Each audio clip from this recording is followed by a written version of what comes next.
আজকে বরাবরের মতো দুইটা পার্সেল চলে আসলো। এই দুইটার মধ্যে কি কি আছে আপনাদেরকে খুলে দেখাবো। চলুন আমরা খুলতে খুলতে কথা বলি আর এগুলার মধ্যে কি আছে আপনাদেরকে দেখাই। তো চলুন তাহলে শুরু করা যাক ছোট বক্সটা দিয়ে।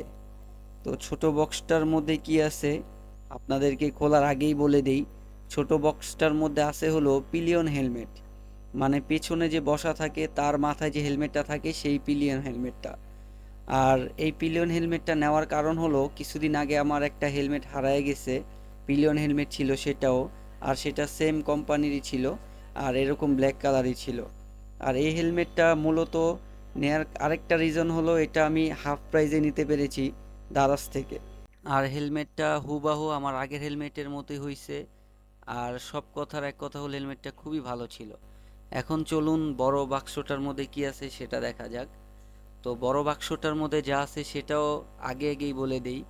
বড় বাক্সটার মধ্যে আছে আমাদের যে একটা টাটা ছোট পিকআপ গাড়ি আছে, ওই গাড়ির দুইটা মালামাল। এইটা হলো মোবিল 3টা 3 লিটার, আর এটা হলো অয়েল ফিল্টার বলে এটাকে।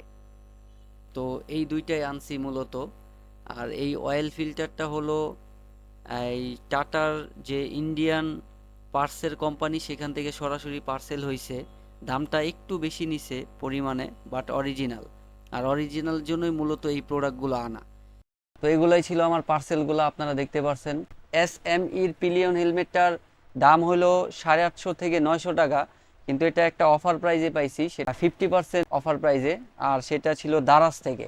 আর এটা নেওয়ার আরেকটা মূল কারণ হলো আমার গাড়িটা যেখানে রাখি সেইখানে দুইটা হেলমেট ছিল, একটা পিলিয়ন হেলমেট ছিল এরকমই, আরেকটা ছিল রাইড করার জন্য যে হেলমেটটা পরা হয় যে রাইড করে, তো ওই হেলমেটটা তো সামনে দিয়ে অনেক স্পেস থাকে, ওই হেলমেটটা যে কোনো ভাবে মানে চুরি হয়ে যায় আমার।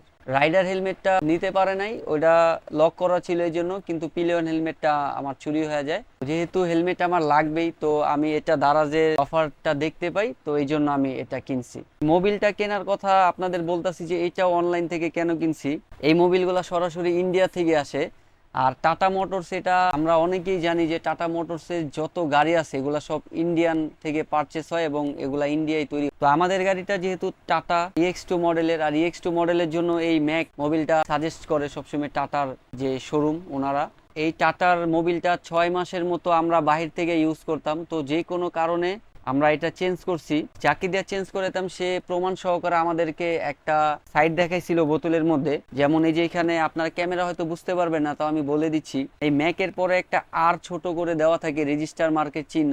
এই রেজিস্টার মার্কটা খোলা দোকান থেকে কিনলে এটা আর কি ক্লিয়ার বোঝা যায় না, এবং পিছন সাইডেও সেম আপনার নিচে যে ম্যাক রেজিস্টার মার্ক এটা থাকে, কিন্তু যেটা আমরা খোলা দোকান থেকে কিনি সেটাতে একটা থাকে। আর ওই মোবিলগুলো ডুপ্লিকেট হয়, এই জন্য ওই মোবিলগুলা গাড়ির ইঞ্জিনের জন্য খুব ক্ষতিকারক। তো সবাই চার গাড়িটা যেন ভালো থাকে, ইঞ্জিনটা যেন অনেকদিন লাস্টিং করে, তো এই জন্য মূলত টাটার অফিসিয়াল শোরুম থেকে আমি এই মোবিল আর মোবিল ফিল্টারটা অর্ডার করি। তো এই ছিল আর কি আজকের ভিডিওটা। তো ঠিক আছে, সবাই ভালো থাকবেন, আবার দেখা হবে অন্য কোনো ভিডিওতে। আল্লাহ হাফেজ।